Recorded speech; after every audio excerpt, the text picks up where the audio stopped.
Well, howdy, nearly senior citizen here. Greetings, boys, girls, and all of our non-binary friends, and welcome to this, a brand new day. It is cold outside, very, very chilly. Brr. I even had to shut off one of the fans in my bedroom last night. Yay! Thumbs up for that. Hopefully you slept. I at least slept a little bit.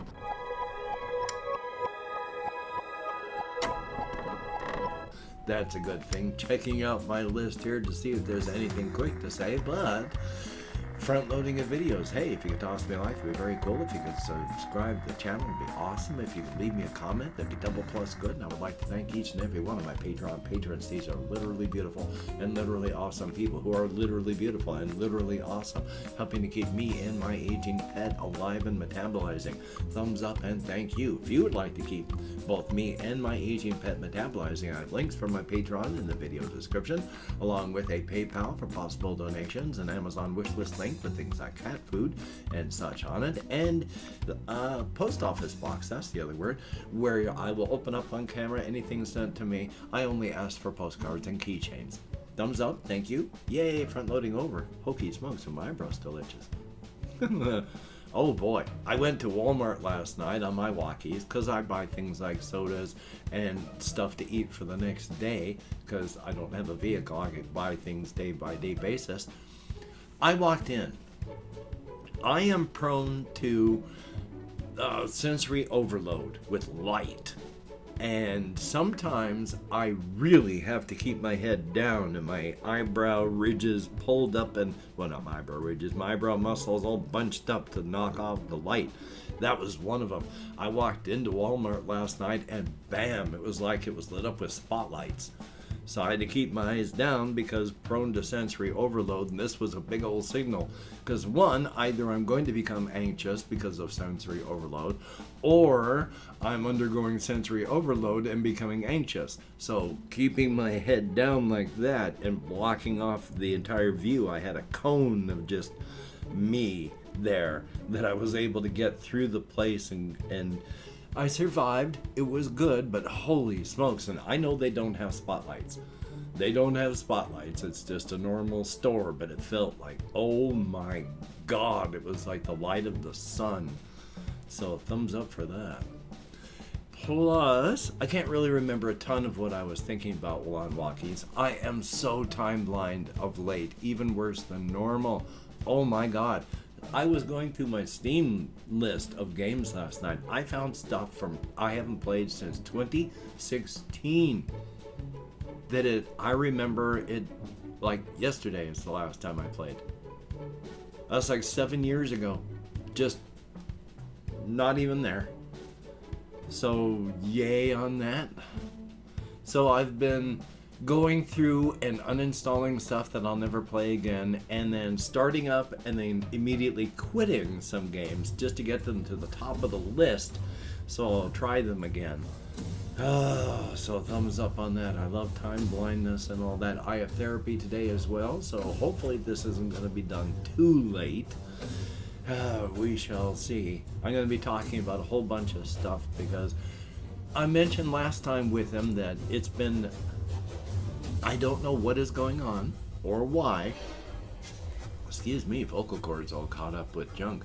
Or why, but I've been off the rails with my ADHD and nice whistle there, and my depression of these last like 2 months, and that's not been fun. So yeah, I need to stay centered by having my therapy. My eyes are drying out. This is a great physical morning. Thumbs up for that. I keep blinking, my eyes are getting dry. Speaking of getting dry for eyes and mouth, I am down to just shake for my cannabis. And shake is just what you find in the bottom, whatever container you have where you keep your cannabis. It's the bits and particles and stuff that just falls off. So, you got seeds and little stems and leaves and little bits of budlets, and it's all just in one big fluffy mess. So all I got is shake for one more day. Yay. Still, it works. But yeah, that's probably one of the reasons. One of the side effects of cannabis is cotton mouth, dry eyes. So many people use Visine because of that. So, yay. So, checking on my list here. Yes, I did talk about this yesterday, and I had a rather naive take on it being presented, where I mentioned deep fakes and the whole political thing, and I was going like, well, what if Putin sees this? Well, they're not going to have an issue. You know, leaders know what is going on, or else they have people around them that are going to be knowing what's going on. That's not so much the issue. It's like on Twitter and all these things where bots are constantly spreading misinfo. So if you have Biden haters out there and you have bots spreading a million deepfake videos of Biden saying treasonous stuff, you're going to keep that base that hates Biden inflamed. And what about the same with people who don't like any other person? Anti-Trump stuff, even though you don't have to do any deep fake with him. There's enough, like real video of him being horrific. But the point being, you won't be able to tell. That is the big problem with deep fakes on the political issue. Manipulation of the masses. So thumbs up. Yeah, we're going straight head on into a true cyberpunk dystopia here. Yay. Some of the things that I have been able to think about is taking a look at all this is I was thinking more and more about the whole Dark Carnival stuff last night. My brain just exploded on that full subject because I mentioned yesterday, of course there'd be Dark Carnival with cryptids who run the carnivals, and they go around the entire world. Every continent would have them. Some places, of course, they are changing. Carnivals in the United States are not a big thing anymore, but there are plenty of places where festivals and carnivals are a big thing. Those would really go. But I talked about how there's the nasty, evil part of people going in and never coming back out. But that's not the only type of dark carnival there would be. Cryptids have to act within their nature. If you do not act within your nature, you will suffer physically, mentally, emotionally. It hurts. You discover what your nature is by trying to do things, and if it hurts, you're not supposed to do that. So when cryptids go on dark carnivals, it is within their nature. Because cryptids do fall within certain archetypes. Now, this is just a matter of labeling that is largely human, of course, because we put labels on stuff. Reality and nature doesn't. But cryptids tend to fall into certain categories, archetypes, like the suits of a deck of cards, all the things. But there are 12 basic archetypes, and within one of those archetypes is the dark carnival sort of thing. They do the whole dark carnival stuff. Some of them, of course, yes, their entire purpose is just to go around the country and fill their bellies. But how many books and movies have there been about dark carnivals and dark evil circuses where the people, they go through the meat grinder and they come out the other side in a Hallmark movie moment? There are those kind of dark cryptids too, where yes, you discover that there's a dark carnival with a dark secret and it's in your town, and you end up with a plucky bunch of friends actually combating these cryptids that have come to town. And yes, at some point you are fighting for your life, where if you don't do it right, you are dead. But in the end, you and your plucky bunch of friends actually managed to push the dark cryptids out of town, and you saved everybody. There's a happy ending. You just had a Hallmark movie moment. Cryptids are not easy to defeat, since if you do not have your third eye open, you can't even see them. You can interact with them, but they can interact with you. You can be torn apart and eaten, and you will be dying and screaming agony and never know what's happening. If you are able to drive off dark cryptids, it's because you were supposed to drive off the dark cryptids. Yeah, you were fighting for your life, and if you messed up, you would have died. And it would have been easy for the cryptids that you're involved with to push and overwhelm you. And yet you were pushed just far enough that if you screwed up, it was over. But you didn't, did you? Because sometimes fighting for your life is the point. You are fighting for your life. It has value again. The whole Puss in Boots type thing. There is value to your life now. You're not just sitting in a chair and watching television. You fought to live. And that is the point. So yeah, there are dark cryptids, dark carnivals out there that sort of thing happens. Where you do have a Hallmark movie moment. You've gone through the meat grinder and yeah, you got hurt. There were serious, physical, mental, and emotional ramifications for what happened. But it's still a Hallmark movie moment. You went through the meat grinder and you survived. So thumbs up for that. As well as I had one story idea that I sort of want to do in the whole slice of life thing. I want to talk about that one. Where yeah, a person wakes up and they're feeling really weird, but they still want to go to the carnival with their friends, and they're just feeling, they don't feel bad. They just feel weird. But it's a pleasant kind of weird feeling. They've taken acid in the past, or, toked up on a lot of cannabis, and it's kind of like that feeling, but they woke up feeling that way, and they go to the carnival with their friends, and they're just feeling more and more like, oh boy, I toked up on something heavy. I took a big dose of something. And they find the entrance to the Burnham and Tutnell's darker carnival, because of course it would have been something like Burnham and Tutnell's winter carnival that shows up during the winter months for a week and then leaves. But then they discover, yeah, there's the darker carnival entrance, and boy, when they walk in, it is amazing. Just, the eyes wide open looking at all of the lights that are there, because, it's so much more amazing than the normal matter human part, because they don't know yet.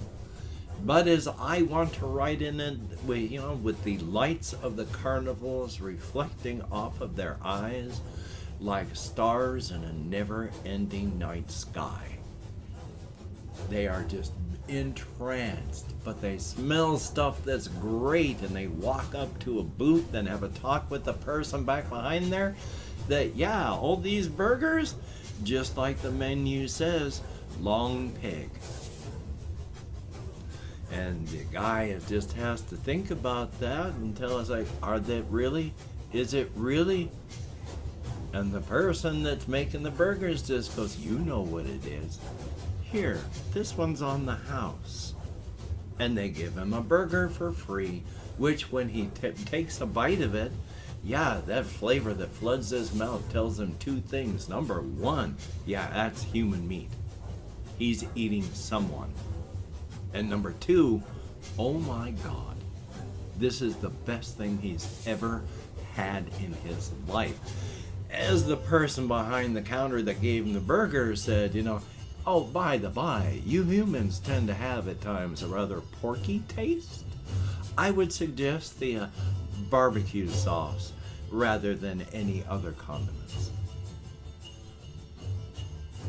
But they bite it and eat it and are overwhelmed. They feel just overwhelmed with wonderful feelings.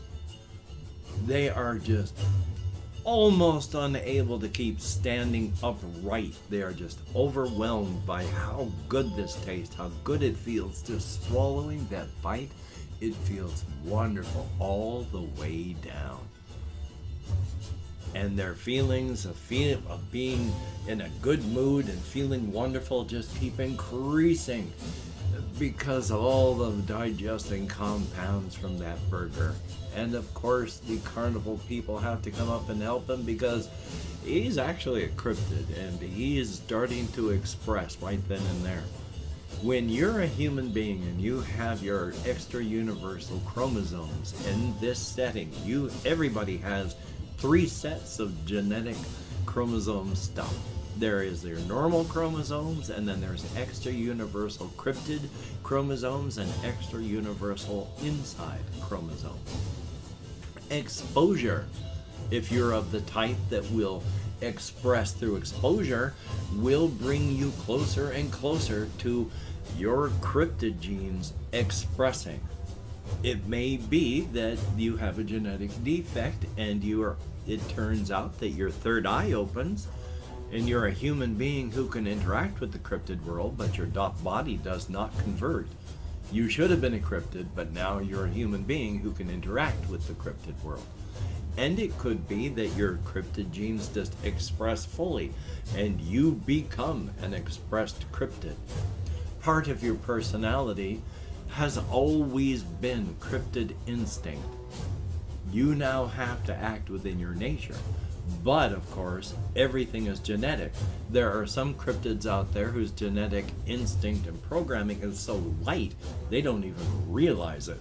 And there are others that are so trapped underneath their cryptid instinct and programming that there's a human being stuck underneath all that, screaming in terror and trying to get out, but can't. They're a cryptid, and their instinct is taken over. But this person is going to spend a day in a coma and wake up and have to be told about what's going on. You have no more human family and friends.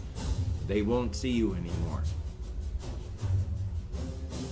So it's cool. I got to work with that. And once again, being slice of life, it doesn't really have a normal character arc and story ending. This person's story may end with them just confused about what's going on, but deciding to stay with the carnival until they understand themselves more. And then you never hear about the character again. Or you might just hear about them in 1 or 2 background spots, but they're just background from that point on. Thumbs up. But that's what I've been thinking on dark carnivals and all that. So, yay, it was another vista that opened up, and now my subconscious has to finish exploring it. Yay! And I've opened up 24 hours worth of comments in my community tab, and I'm going to go through and thank however many people have left me comments in the past 24 hours. It's never many anymore, but anything more than 0 is double plus good, so thumbs up and thank you. If I mispronounce a username, no disrespect is intended, and even though I count in American Sign Language,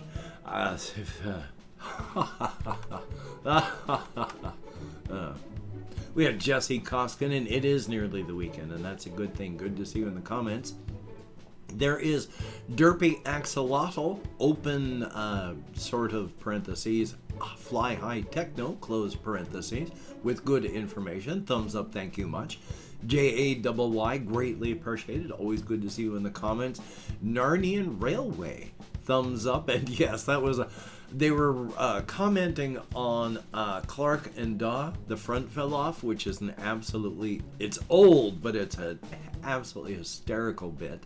There's Tommy Nelson, greatly appreciated. Floramew, oh, I love those caves in Minecraft now. Oh, it's so good. It's beautiful. Shinra, I'm glad to know that it was just for Optifine. Thumbs up, thank you. And I always appreciate information. Chris, greatly appreciated. Thumbs up, thank you. And there is NEATHAN Brown. Thumbs up and thank you much. There is Calum, CALUM, greatly appreciated. RJ Mitchell, thumbs up and thank you. There is Sean the Bon, thumbs up. And that is it. 12 people who left me comments in the past 24 hours. Greatly appreciated, each and every one of you. You get me out of my head, into the world, and dealing with real people. Thumbs up and thank you. Make sure I didn't accidentally turn my recording off. I bunked into my PlayStation controller. This is my original PlayStation 4 controller that I got like in 2015 or 2016. It still works. My housemate in like 3-4 years has gone through I don't know how many Microsoft controllers. Yay! Anyway, though, I'm gonna have therapy today. It's 8:31 and mine is at 9. So I'm gonna do what I can do today afterward to record. If I can't, I'm not gonna beat myself up. It's always a difficult day after therapy. Nothing bad, just everything has to settle back down after being dragged up. So hopefully you can get done the things that you have to get done. That would be very awesome. If you can't, don't beat yourself up. It won't help. And of course, if people are getting sick where you are, take precautions. If people are getting hurt where you are, take precautions. And if you're out walking and you hear the mournful howl of the bus horn, the bus with your name on it, there are no precautions that you can take. You're going to die. That bus is going to hit you. You are going to die. So, until we meet again, you take care. Have a great day today. I will see you on the flip side, and that is indeed a very good thing.